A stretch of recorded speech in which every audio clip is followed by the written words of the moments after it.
Hi, it's Nick on the 3rd of November with the 5th episode of this week's theme about integrating our shadow.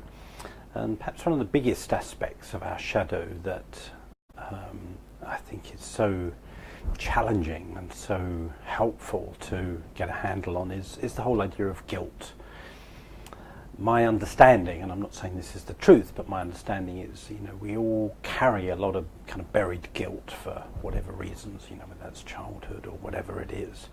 And one of the most horrible things to do is to kind of face and acknowledge the guilt that we're carrying. So it's very easy to want to project that onto the people around us. I'm not the guilty one, you're the guilty one. So, that shows up as judgmentalness.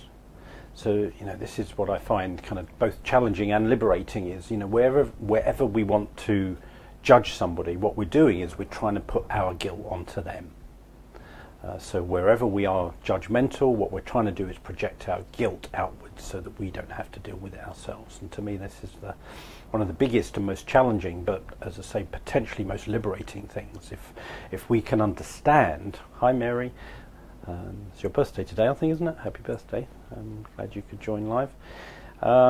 If we can somehow own and transform and let go of the guilt that we're carrying, we no longer need to judge other people for things, or there's less need to, because we can see that we're really only trying to make them feel the guilty feelings that we don't want to have to feel ourselves.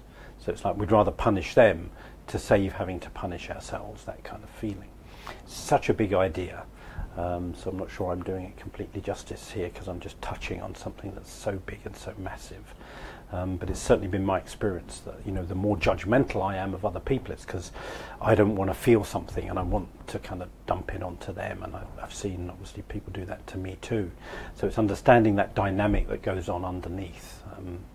It's big stuff, powerful stuff, but if we can begin to get a handle about the extent to where each of us, I think everybody is doing it to a degree. The more judgmental somebody is, the more they're trying to project their guilt on somebody else. So the way through is to trace it back and go, what am I feeling guilty about that I'm trying to unload here, and how can I let go of the guilt that I'm carrying so I no longer have to project it onto other people. Very big idea. I'd love to hear your thoughts on it. So happy birthday, Mary. Lovely you could join live. God bless. Have a good rest of your day. Bye-bye.